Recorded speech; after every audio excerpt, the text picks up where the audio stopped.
Hi everyone. On behalf of Creative Victoria and Arts Hub, welcome to today's Creative Exchange webinar, Me, We, Us, Looking After Creatives. We're all joining from different places today, but I'd like to start by acknowledging that I'm joining from Wurundjeri Woi-wurrung country.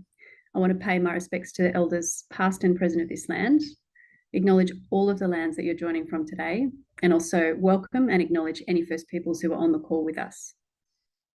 If we haven't met before, I'm Claire Phoebe. I'm the CEO of Creative Victoria. I use the pronouns she and her. I'm a cis white woman. I have short brown hair. Today I'm wearing tortoiseshell glasses and also a black top and a black blazer. Before we jump in, a bit of quick housekeeping. The webinar is being live captioned, and if you'd like to access the captioning, just select Show Captions from your Zoom menu, or if that doesn't work, you can click the link that's in the chat. We're also recording the session today, so any questions that you ask will be part of the recording. The recorded webinar will be available through the Creative Exchange page on the Creative Victoria website and also on Arts Hub. We'll also send out a survey following the webinar. Please fill that in and let us know how we've gone and what you'd like to hear about in the future. The hashtags that we're using for today's event are hashtag CreativeVic and hashtag Creative Exchange. As always, we're thrilled to be partnering with Arts Hub to bring you this Creative Exchange webinar. Wellbeing is on the forefront of everyone's thinking at the moment, and that's especially the case within the creative industries. How can we work towards a future where all creative workers have the tools that they need to foster good mental health outcomes, to feel valued, to feel safe in their work, and also to achieve work-life balance? Today, our expert guests will share their insights into protective factors that we can all use to strengthen our own mental health and wellbeing and to better look out for one another. Leading this important conversation today are Jim Rimmer and Claire Pearson, both from the Arts Wellbeing Collective. Jim is the head of program. He has a wealth of expertise in the education and health sectors and in working on programs that focus on arts and mental health outcomes. Claire is learning and engagement manager. Claire is an educator and a creative with extensive experience as a performer, a writer, and a producer. Before we jump in, I'd like to remind you to have a listen to the Creative Exchange podcast series. The podcast delves deeper into some of the themes explored in our webinars. There are currently 3 podcasts available, and there's more coming soon, so please check them out. But now it's my pleasure to get us started and to hand over to Jim to kickstart today's discussion. Thank you so much, Jim, and over to you. Thank you, Claire. I'm Jim Rimmer. I'm a he, him. I'm wearing a check shirt. I have woolly grey hair and glasses, and I'm sitting in front of a rather natty background. Thank you for joining us, everybody. Claire and I have been looking forward to this session, and we hope you have as well. We would also like to acknowledge the traditional custodians of the lands that we're all respectively meeting from today. The best place for us to start, no doubt, is a very, very short summary of the Arts Wellbeing Collective. So we are an initiative of Arts Centre Melbourne. We were established in 2017. We bring together more than 500 arts and cultural organisations, individuals, to promote mental health and wellbeing across the performing arts industry. Much of what we advocate for is applicable across the creative industries more broadly. In the absence of other resources, we encourage you to peruse ours, take what you need, leave what you don't. If you haven't heard of the Arts Wellbeing Collective previously, our website address is on the screen. Do come and visit, drop us a line. I was asked to do a very short summary, so that was it. So starting the conversation today, we really need to explore what mental health is. Having open and frank conversations about mental health and its impact on the community and our sector in particular plays a really important role in destigmatising mental health and mental wellbeing. And I'd really like to thank Creative Victoria and Arts Hub for initiating this conversation today. If if we consider mental health is really part of a continuum, we tend to go up and down this continuum, this spectrum on a daily basis. We've just put up a definition of mental health in the stream that comes from the World Health Organization. State of mental well-being that enables people to cope with the stresses of life, realise their abilities, learn well, work well, and contribute to their community. Mental health is a little bit more than just the ups and downs that we experience in everyday life. We have this expectation that we can shift across the continuum from time to time. In some instances, that might be through stressful situations like moving house or changing jobs. But when those situations resolve, those feelings also resolve themselves.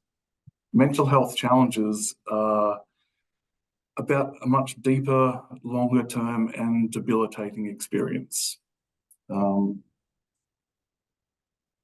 Arts Wellbeing Collective focuses our work on the creative industries, and through that, creating an environment where both those who participate in the industry and the workplaces that we participate and our organisations can all thrive and flourish as much as possible.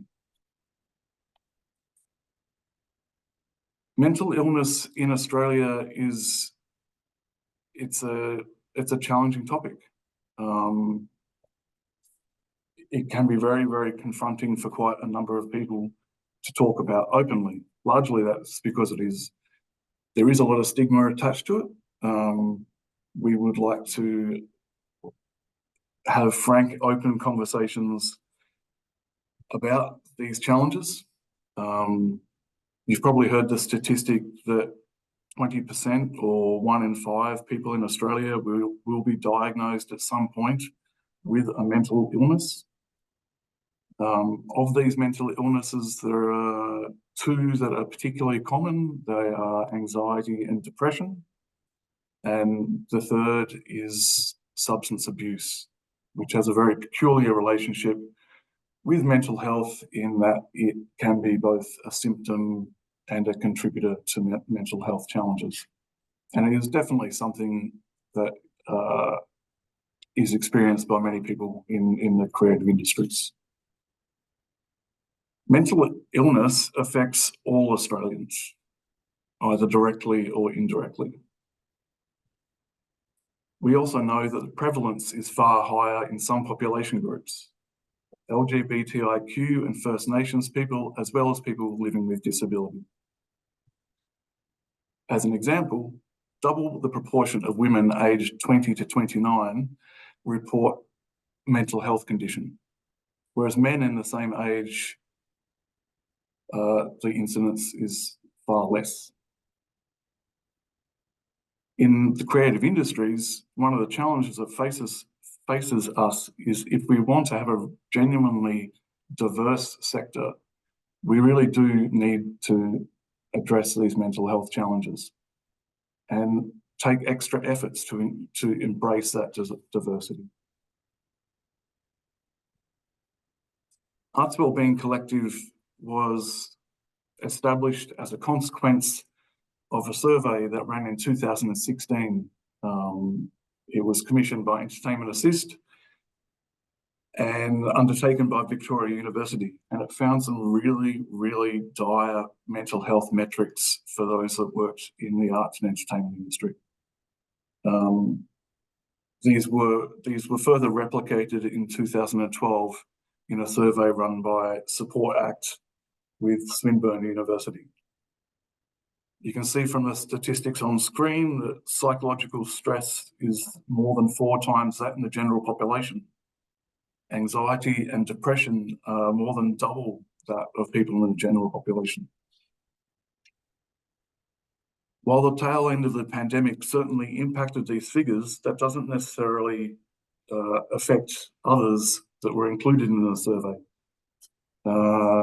Like 15% of people surveyed said they didn't feel safe at work. That is a really frightening statistic. Unfortunately, we are unaware of more general surveys across the whole creative industries, more meta research that brings together all these findings from various disciplines. If you know of this research, we'd be really interested to hear about it. So, Creative Australia's survey a couple of years ago said that 89% of Australians believe that engaging in the arts can have a positive impact on their mental health. This is in their 2023 Creative Wellbeing report.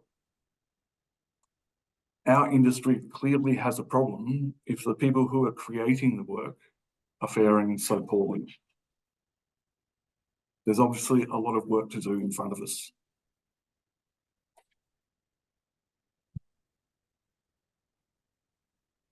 Thanks, Jim. So I'll continue on. So kind of from the origin story of Arts Wellbeing Collective, after the pilot ran in 2017, it was indicated through an independent review that there was a desire for the program to continue and to expand. And from the industry, there was quite a lot of relief and gratitude at the program running. So it evolved and we had a whole bunch of resources available online, which hopefully a lot of you are familiar with. And in this last year or so, we've also expanded to having a relaunched training program. And that's all being based on this integrated approach to workplace mental health, which is me, we, and us, which is a research-based system from these two researchers you see below, which we've quoted, which you can look up if you're more interested in having a look at more. But Aaron Jardine, he's at the University of Melbourne with the me, we, us model. And it's basically a strengths-based holistic approach to creating a mentally healthy workplace. And that we don't rely for creating a mentally healthy workplace is that it's just the responsibility of one person or one group of people, but we actually need all three of these actually to integrate and be holistic for that to actually occur. So this approach combines the strengths of medicine, public health, psychology, and has really the potential to have the prevention and also the management of when mental health problems arise in the workplace. So we're trying to prevent harm in the first place and reducing risk-related factors. We're trying to promote the positive of the things that do work and are working well in the workplace. And we're trying to then manage, if something does happen, we're trying to manage that. And we're trying to have a look at that no matter what the cause might be of that. So that's the theme that we're going to take today for you, and that we can really set psychological safety from the start of the year, have this intention for the rest of the year. And we're going to start that by looking at me. So when we're looking at me, we're really also looking at self-care. And what's the first way that I can start building self-care is by increasing my self-awareness. So often self-care, we probably first think of like a bubble bath, or I'm going to have a massage, or we think of these kind of things which are usually something maybe we're doing in reaction to already potentially being in a bad place, or possibly even being at a crisis point when we start to think of something to do to look after ourselves. But self-awareness is actually a preventative model for that. So it means that we're trying to actively do things all the time with a set plan, with a set structure for ourselves, and we're really investigating and getting really curious about what are the things that really work for me and what are the things that don't. And so that we can ask ourselves these questions of, well, what's going on for me when I am feeling good? What's going on for me when I'm just getting by? And what's going on for me when I'm feeling bad? So if we can actually increase that and actually get better at practicing that, which you can do, just like anything else, the more that you practice self-awareness, the better you can get at it. We get far more aware about, hey, actually, when I'm in these certain scenarios, or I'm talking with these people, or I found myself in this situation again, how am I feeling? Am I feeling deflated? Am I feeling flat? Am I feeling bored or lethargic? What about when things feel really good? Why are you feeling good? What are the type of activities or people or situations that bring up for you feeling energized, really excited, feeling optimistic, relaxed and joyous? And then maybe there's situations where you feel completely different to that, where perhaps there's certain scenarios you find yourself in or habits you find yourself in where you're panicky or anxious or feeling even apathetic or having despair. So if we can practice more ways about feeling attention to that and feeling a lot more aware of that mental health continuum, which Jim was talking about before, where we have the green and the red, it means that we can always be that bit more self-aware of where am I on that scale right now and what can I do to have prevention of getting into that red, into that orange. And if you do end up there, what are some things you can do to help yourself get back out of that with support? And so self-awareness really brings up this idea between resilience and endurance. So both of them are really important and they're needed at different times in our life, except we can ask ourselves, what have I done before that's worked really well and given me resilience to bounce back? But also, what have I endured and maybe don't want to endure again? And resilience can mean that we're bouncing back, flexibility, and that we have the ability to do that. And that is actually sustainable. Endurance can be more, I'm going to grip my teeth and I'm going to get through this no matter what. I'm not going to listen to the signals my body's giving me, or I'm blocking those things out. I'm just getting through this. So we have to think about which one there is more sustainable, the circumstances in our life.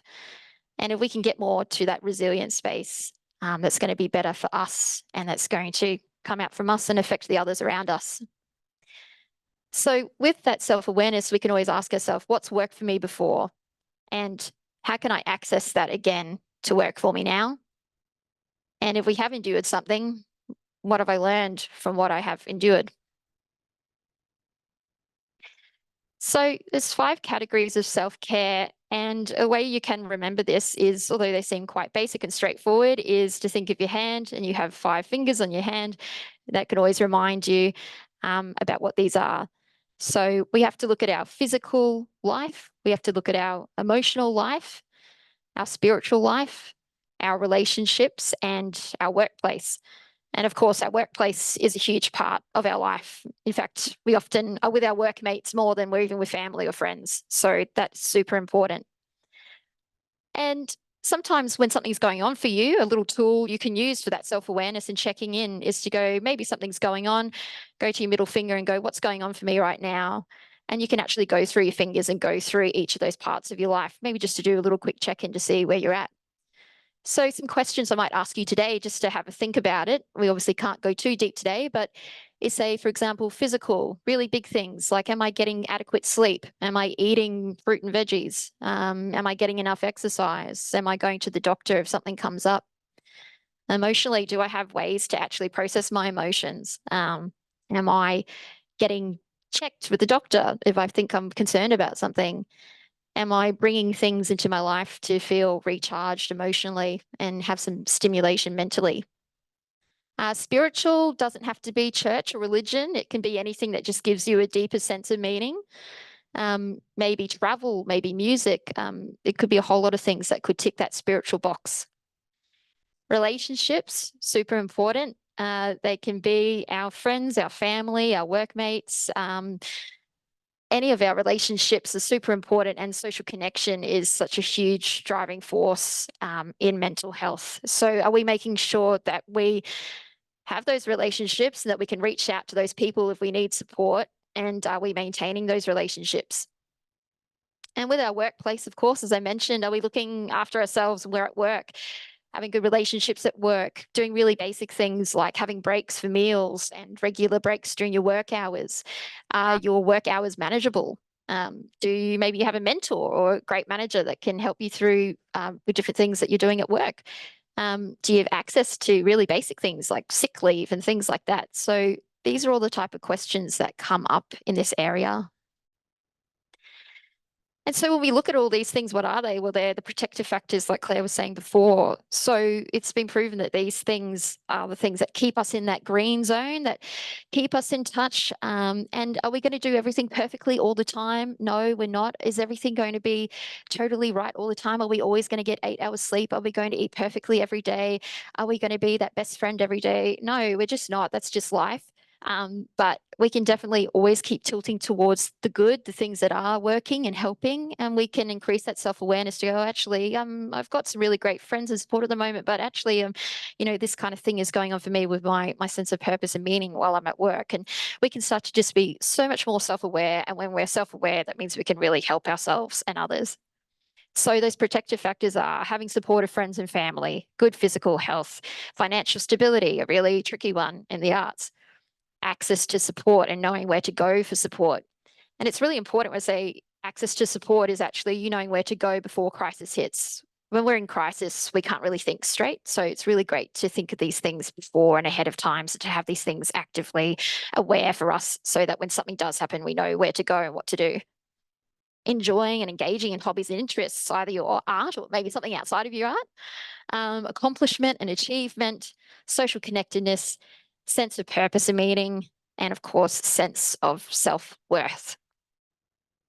And so there's actually a reason behind all this, and it has been researched. And Siegelman, he actually did a paper called Flourish, a book, 2011, which looked at this exact stuff. And it's known as PERMA in the positive psychology world. If you're interested, go and look up and read some more. And it's what he found that we needed as individuals to be flourishing individuals in our society and at the workplace. And that includes positive emotions. So just feeling good, getting a good coffee that day, talking to the barista. It doesn't have to be anything big. It's just feeling good. Positive emotions help us as human beings all the time. Excitement, belonging, admiration, humility, all of those kind of things, trust and connection. It's really important that we feel these things as often as we can and making the most of situations when we can. Engagement or flow, a really huge one in the arts, because we love creating and we love being in flow with our creativity. And we need to be engaged in activities which challenge us, but we really feel like we're also just truly being in the moment with our creativity, or just being present, like playing or learning music, building things, doing puzzles, things like this, really engaging work and in our workplace. Relationships, as we said before, so keeping those positive and sustainable relationships in our life. Or maybe it will be in your community, like having a sporting group or a community group. All these things really help for this. Meaning, so we want to live with purpose and that our life aligns with our personal values. And that's something very personal. And today, like, me and Jim can't tell you what these things mean to you because it's also personal, and you're going to have your own things which are coming up in your head for you now. But we hope that we give you some ideas to keep thinking on this and reflecting on what these things mean to you. And of course, accomplishment doesn't have to be winning a race or getting a medal. Those things can be awesome and nice. It could be those big finish points. But we also want you to think about accomplishment, about when you just achieve things every day, small things, and recognizing progress as it happens. So we really want to celebrate the small wins and the big wins. And so although this is very simple, what we can say today, of course, there's more things which are really important here, like we talked about before, sleep, nutrition, and they're all really equally important to well-being. And I think that's now on to you, Jim, for we. Thank you, Claire. If we move through that framework, Claire has just been talking about me. If we move into the we area, in our sector, more often than not, we are talking about our relationship with our direct colleagues. Creative industries are often engaging with audiences and the general public, but for the point of this conversation, we'll just limit ourselves to our co-workers. This is an incredibly brief summary, but it's really important that we include it. We can't encourage you enough to do more learning in this area because ultimately it may save somebody's lives. When we're considering the mental health of our colleagues, one of the first things that often occurs to us is changes in behaviour. So a colleague who is usually on time to meetings, and the start of the workday might start being late, or a natty colleague might start coming to work dishevelled, or one of our co-workers might stop eating, and you notice these changes in your colleagues that might be indicative that they're going through some stuff. So starting a conversation is the first challenge ahead of us. Before talking to our colleague, we really need to take some things into account. Whether we ourselves are ready to have that conversation, that might be a quite challenging conversation. Whether we need to be conscious of picking our moment, so not doing it in front of a crowd of other colleagues, acknowledging confidentiality, and doing it at a moment where our co-worker is likely to share openly. We need to be able to listen without judgment, to be patient and avoid confrontation. And we need to encourage action. Offering practical support, normalising seeking help from professionals, and checking in with our colleagues. So there's a process. Challenging conversations can make a real difference in somebody else's lives. There's support out there through Are You OK Day and their website. There are courses like those offered by Arts Wellbeing Collective, the Responding to Mental Distress course, and the Mental Health First Aid course. Training for these tough conversations is really important. As an example, we wouldn't go into opening night without having done rehearsals. So getting familiar with the process of how to have sensitive conversations with colleagues is super important. And from we also move into the us territory. The us space is really about our workplaces as a whole. And one of the things that Arts Wellbeing Collective is especially conscious of is how different our workplaces are from people that don't work in the creative industries. Our workplace, it could be a stage, could be a gallery, it could be in your studio. And there's little foibles that are really big contributors to mental health challenges in the creative industries. You may have heard terms like psychosocial safety and psychological safety and thought they're interchangeable, but there really is a small but important difference. Psychosocial safety encompasses the broader work environment that supports mental, emotional, and physical health at work. This is governed by federal legislation that was brought in April 2023 to ensure employees are creating a psychologically safe environment. We are now required to use a hierarchy of controls to manage hazards and make adjustments to both our organisational policies, but also our practice. If we look at this list, unfortunately, I would say that many people that work in the creative industries would say they've experienced at least one of these hazards. Too often, it's likely more than one. Psychological safety, on the other hand, is about feeling safe to share your thoughts, to work in a team without concerns or fear, and is often psychologically safe teams are often the highest performing teams. And I'll hand over to Claire to speak more about psychological safety. Yes, as Jim was saying, this is what we're looking at, a psychologically safe workplace and what that leads to. Psychological safety is actually a shared belief held by the members of a team that's safe to take interpersonal risks with each other. So it describes an environment which is characterized by trust and mutual respect, in which people are comfortable being themselves. I heard a really great definition once from a very past CEO who said, that a great culture is when you can be yourself at work. And I think that's true, that you are the culture. And this includes the ability to speak up without fear of negative consequences or your self-image, your status, or your career. And like Jim was saying, when we do that, it actually empowers individuals to feel comfortable, to put forward their best ideas for great collaboration, which ends up being great products which get produced, whether that's a show or a creative product or whatever it may be. So it really allows people to build confidence and trust within themselves and the team, and it makes a space where everyone feels valued and encouraged to participate.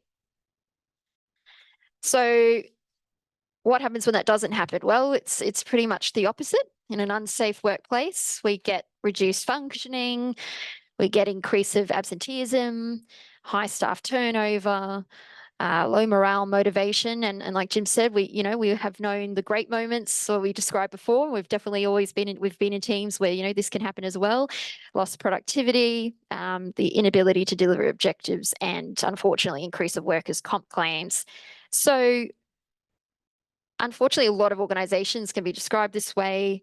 And if you're a leader or a concerned leader and you're really wanting to create a psychologically safe workplace, you really want to take those steps to really build trust and inclusivity in your team. So what can we take from those two last slides? Well, we can think when we're starting out with a project, we can think about our aims and our goals and our success with the project. And often, particularly coming from a theatre background, but any creative industries, we're thinking about the product, we're thinking about the audience, we're thinking about KPIs, we're thinking about selling seats, we're thinking about selling a product. And these are the things which often describe what the success is of a project.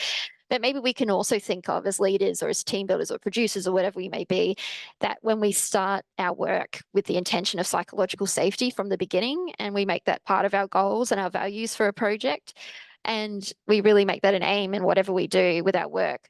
Because if we can have the great outcomes, but if the team isn't happy and people are leaving and people feel very disempowered, what does that all mean anyway? So we really can see actually a definition of success for ourselves can be to have a psychologically safe workplace. And we can even look at this from grassroots points of your team building and from grant applications, that you can make these things priorities in how you budget your work, say for training or putting in your grant applications and that kind of thing for helping your team have a psychologically safe experience. So yeah, really think about how you can bring that in from the very start of your projects, and that it's just as valuable as anything else that you're doing.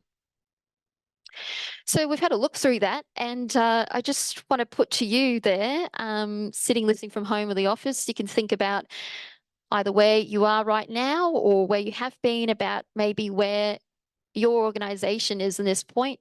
Again, we have the red to the green scale. So, are we in a reacting state as an organization to when things come up, or are we in a preventative state? So starting from the red, are we in a harmful state that really no one cares about this stuff? At least as long as the show goes on, as long as the product gets up, that's all that matters.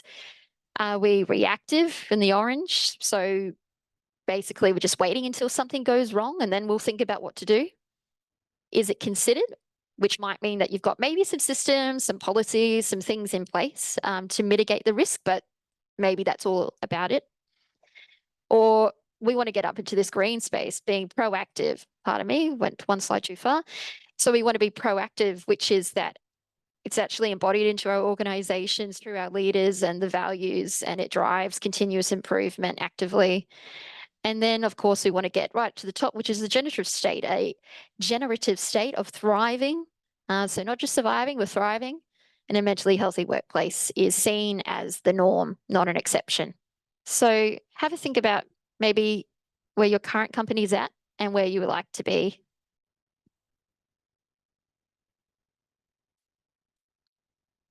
And so when we do look at that green, what does that green mean? What does that mean, having a mentally healthy workplace?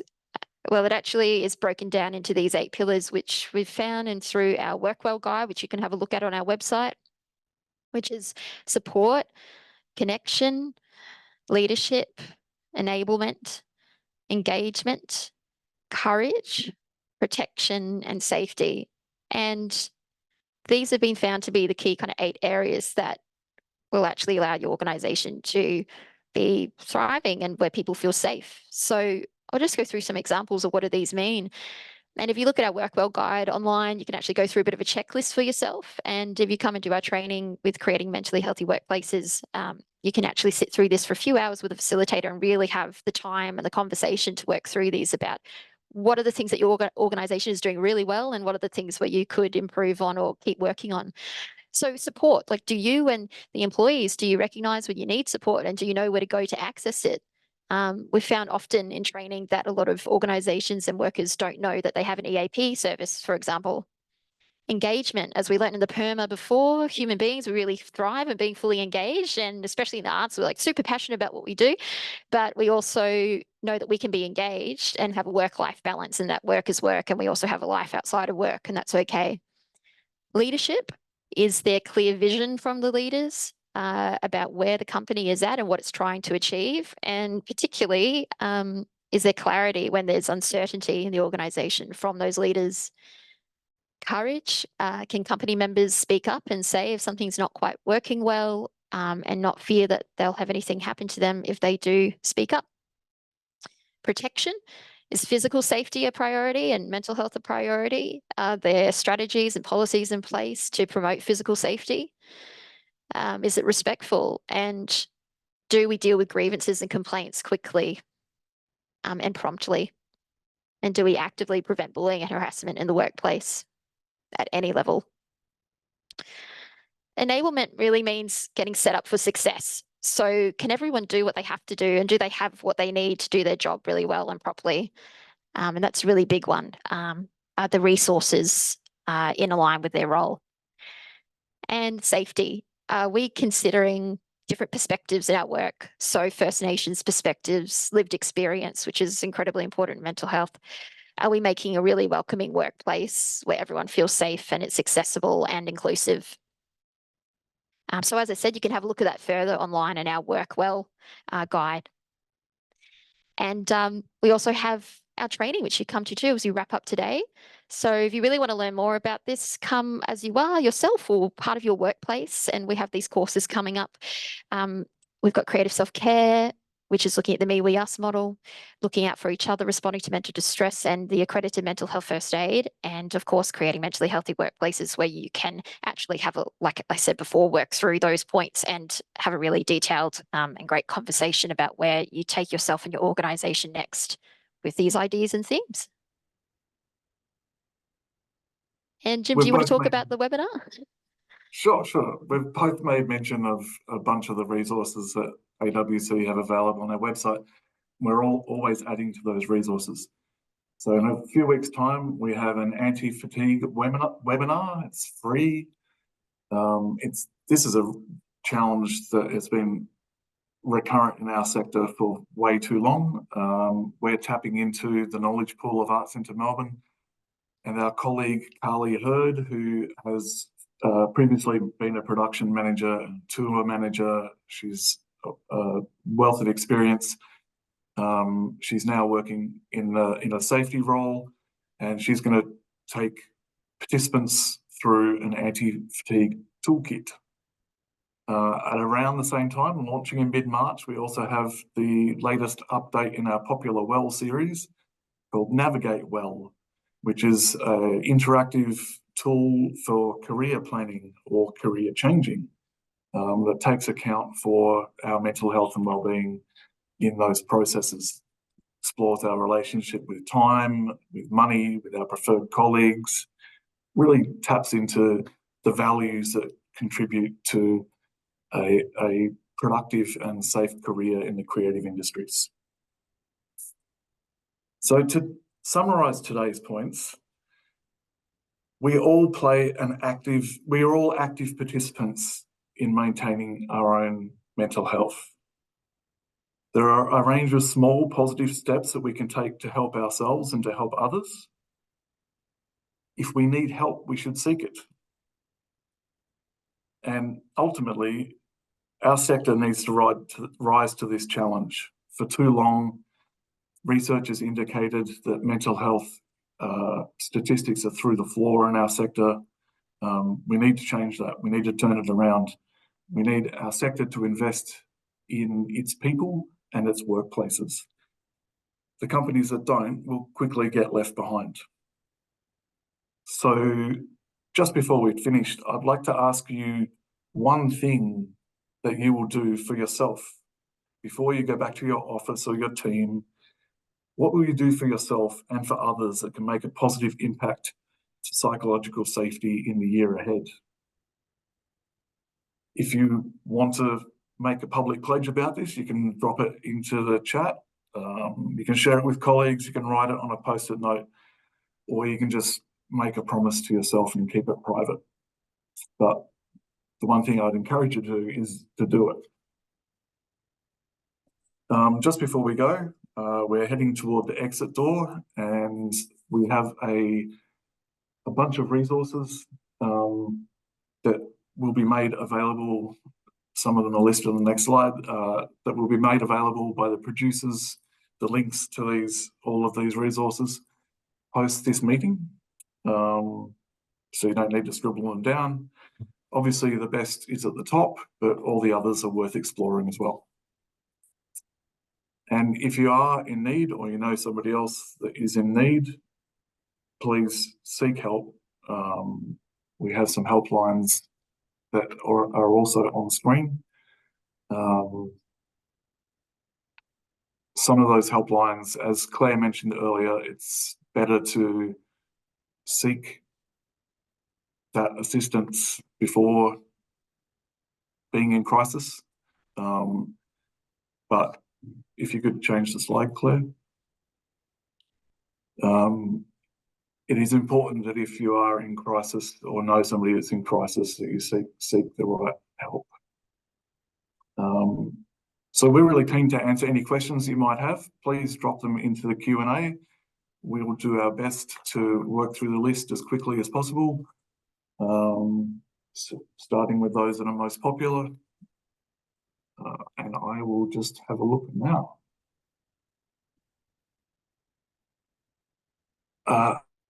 Cultural safety, and I think Claire touched on that in the 8 pillars of psychological safety. It's an incredibly important consideration. It's a very big contributor to mental health, both positive and challenges. So cultural safety is very much embedded in the protective factors around mental health.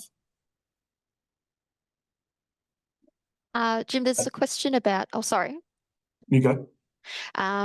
Suggestions for independent solo creatives in the room. I think just coming from a bit of a freelance solo creative perspective myself, yeah, definitely. I think like a lot of things, we've talked about today for the whole workplace, and, the challenge obviously of being a freelancer or an independent worker is that you are across multiple workplaces most of the year. A lot of creatives are. And a lot of your systems and processes come back to yourself. And I think that is a real challenge. Sometimes when you're kind of in the structure of a workplace, you get certain things done for you and that kind of thing. So there's kind of your everyday admin tasks, and then there's your creative life as well. I'm going to assume you mean the person who wrote that question in, particularly about some things for yourself and looking after yourself. Something you mentioned in the creative self-care, which I highly recommend you come and do with us. We got online and in person, is looking at what's, in your control and what's out of your control. And I think that's super important, and why we bring up like the self-awareness stuff, because we have to accept that certain things are out of control sometimes, and what we can control means that we get that it's actually more in control than maybe we think in terms of our thoughts and our looking at what is working and that kind of thing.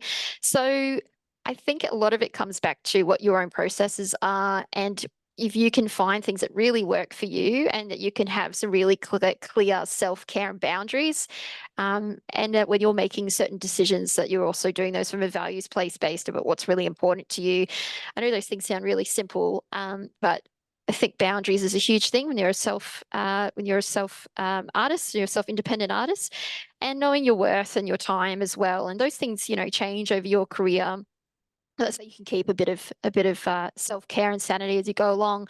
There's so many ups and downs that if you can, be the be the ship that bobs on the sea rather than in sunk or floating up. Where you've got to go with the flow, and try and have some things in our control from that self-care perspective. That you can control, your yoga routine or your meditation, or, you need a certain amount of sleep, whatever it might be, with the things that work for you. If there's certain things that you can have, it means whatever comes up, you've got some systems in place. Just because our workplace is so up and down in terms of work and that kind of thing, if there's any way that you can get some regularity that you can have, that would be my biggest and first tip there. I hope that's what you're asking about. I think also with solo creatives, and this touches on another question about visual artists, is that many of us in the industry, we might be solo practitioners and we might feel isolated, but at various times we're all parts of big networks. So having these open and frank conversations about the challenges that we're facing, about what works well for us, and sharing with others in our networks, others of our peers, who may have been treated poorly by a gallery owner, for instance. Having those conversations and speaking openly about the protective factors, the processes that we can take to ensure that we're not putting ourselves in harm's way, I think is really important. Do you want to work down the list a little more, Claire? Yeah, I was just about to say too, as you're saying that, peer-to-peer support and recognition that although there might be a bunch of freelancers, and that we actually are all in this industry together, and really they're the people that understand you, your other workers, and any ways of community and networking and having those peer-to-peer relationships is super supportive. Let me work down. Somebody has asked how they can sign up to our webinars. Just if they visit work.artswellbeingcollective.com.au, there'll be a link on the front page. Really couldn't be easier.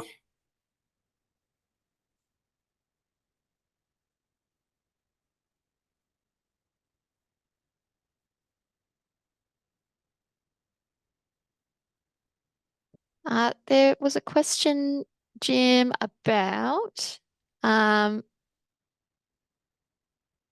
welcoming inclusive space for people who are neurodiverse, and a few other kind of questions which I think come from that space. It's a really great suggestion there from Kathy, who's one of our facilitators, which is about those roles in the workplaces in terms of access roles, which are fantastic, and advocating for that in the space. That's super important, and that's becoming more and more common. Jim, anything you want to add on to that one? This is touching on a few of these questions about creating safe and welcoming workplaces for people with neurodiversity or LGBTIQ, etc. And it's linked also with the cultural safety question earlier. There's both an education piece for the people that we work with, our colleagues, both at all levels within organisations. We can't assume that colleagues necessarily have any familiarity with the fullest breadth of our community. So I guess I would encourage people to be understanding and perhaps not necessarily having too high expectations, but be willing to take their colleagues on a journey with them.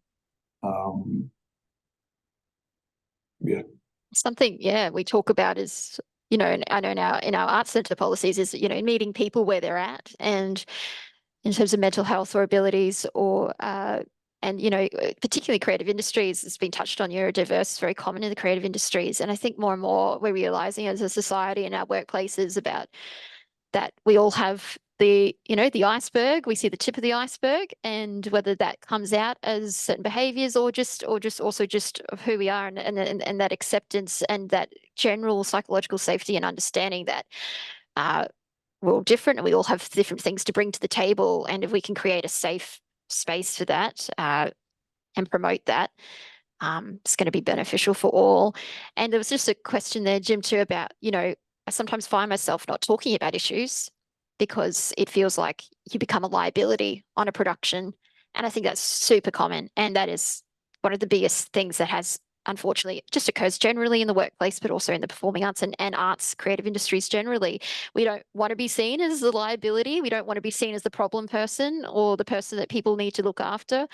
But hopefully, I think, there is an element there of trust and unfortunately, choosing sometimes who you speak to and who you don't speak to, unfortunately. But if our leaders in the room can be encouraging of you, particularly in those roles of director, leadership, company manager, you're really setting the tone for the rest of the group and you're really setting up how that room or that process or that rehearsal or that project is going to go.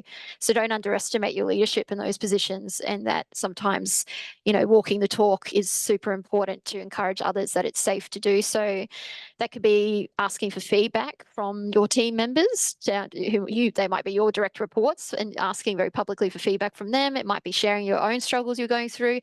No one has the right to demand that they know what's going on for you privately. Of course, we have to have really safe boundaries, but you might just carefully think about, who I do want to reveal this information to or not. And if we create a safe workplace where people feel like they can start having those conversations more and more, a bit more openly, then hopefully that means less fear and less retribution if something does come up. And also, though, like, if you bring up something, like I always like to think about the ball on the top of the hill and going down the hill. When the ball's already down the bottom of the hill, it's almost a bit too late. And there's so much momentum behind the ball that to stop it is really difficult. But if you're starting at the top with the ball's just rolling, it's just like one hand can just stop that ball from rolling down, right? So you can get more help and support earlier on and actually frame things maybe if you're revealing something, say to your production manager or whatever it might be, maybe you're just going, hey, I'm just letting you know, I'm just clocking XYZ is going on for me early now. I don't think it's a problem. I've got a hand on it. I'm actually doing XYZ to really help myself out at this stage. So I'll let you know if anything else comes up, but this is what's going on for me right now. And you've kind of already clocked it before it becomes an issue down the track, if that makes sense. So that could be a way to think about it a little bit more and framing things as the project, not just about yourself, but actually what the safety of the project is and that you're actually okay if you are. Of course, if you're not, you're not. But encouraging that safe conversation. And it is difficult because everyone's on a different journey with mental health and awareness. And unfortunately, some people do see they don't understand and they do see it as a weakness. And and I'm not saying all those conversations would go perfectly, but that's a tip from me, I think, there that could help that. And when it's normalized, we really want to normalize these conversations more, and that everyone has something going on at stages. And if we can keep that normalization going, that's super helpful. If you could just go back one slide as well, please, Claire. Yep. I recognise we're rapidly running out of time, and to respond to a few of the questions, this list of resources will be made available with links to all of these websites. A lot of these are more general. There are some that are very creative industry specific, like Arts Wellbeing Collective and MEAA. But the other links will provide a range of different tools that are very handy in opening these conversations, in being quite explicit about what the obligations of boards and directors and bosses and the rest of us are. Mental health is a consideration in workplaces. It's not just for the boss. Occupational health and safety is a responsibility we all share in our workplaces. Once these resources are made available, I really encourage people to check them out. And we probably have time for one final question. Yes, there's a question about we'll have the presentation, I believe. Yeah, copy will highly likely get sent to you after this. Who asked that? Delphine asked about the realities of not being paid as an artist. And thinking about the distress in the thriving chart. and struggling financially. Yeah, I mean, it's a huge thing in the arts. And if there's ways that we can find some sustainability financially, and you have to think of who you are and what your limits are as well, and your boundaries and your values too. So I really highly recommend Delphine and those who have liked that question to have a look at our Navigate Well resource, which comes out just in a couple of weeks. It's all about that. It's about making those really key choices about the value of your work, and also about, charging or not doing the work if it's not in line with your values, and which does come back to your relationships and finances ultimately as well. So, and when we start kind of really, thinking through those decisions a little bit more, it will help and encourage those. But if you can get anything in place that really helps you keep whatever you need financially to keep you going. We all have different limits and different things which work well for us and don't work well for us. And you have to find what those are and that's sustainable for you. And we all have kind of different, I think, different levels of what that means for each of us. It's definitely a huge, tricky thing. I know I've been there. It's really difficult. And but I would recommend for this next couple of weeks, have a look at our Navigate Well, could give you really some great structures and ideas to work through some of those thoughts. And we've just been prompted that the presentation will be available on the website rather than being sent out. Excellent. Thank you all for joining us today. We hope you got some value from this presentation. We'd encourage you to become advocates in your own workplaces and networks for positive mental health. Please check out the Arts Wellbeing website. Drop us a line if you've got any questions. Register for the webinar. Have a look at Navigate Well when it comes out. And we'll be in touch. Thank you. Thank you, Jim and Claire. Hi, everybody. I'm Madeline Swain. I'm the managing editor at Arts Hub. I'm a middle-aged white woman with brown tied back, slick back hair and glasses, and I'm wearing a green shirt.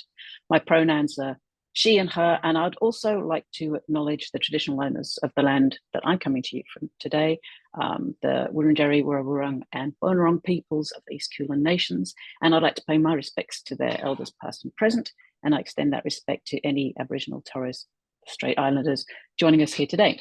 We're coming to the end of our time now, so on behalf of the teams at Creative Victoria and Arts Hub, I'd like to thank everyone for joining us and for your questions, which always add to the discussion.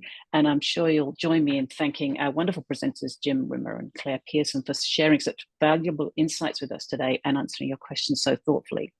And on that question of communities and solo practitioners, I'd like to note that we at Arts Hub have a guided series happening that follows Julia Cameron's acclaimed book, The Artist's Way, and that kicks off this Monday, March the 3rd. And it's a free guided program being run on Arts Hub aimed at supporting creatives to take time for themselves and their creative practice each day. And you can Google Arts Hub and The Artist's Way to connect with that program. And if you haven't done so yet, don't forget that you can catch up with the 5 webinars that we've previously done under Creative Exchange via artshub.com.au or Creative Victoria's website. And you can track them down on YouTube too. And this one will be available to view shortly. And we've also now launched the associated podcast series with several episodes available to listen via Spotify and Apple Podcasts now. And to find out about upcoming events in the Creative Exchange series, please subscribe to the Creative Victoria e-newsletter or follow the organisation on social media. Finally, do remember to use those hashtags, the hashtag Creative Vic and the hashtag Creative Exchange ones. And please do complete the feedback survey, which helps us with our next webinars. Thank you again for joining us today, and we'll see you all next time.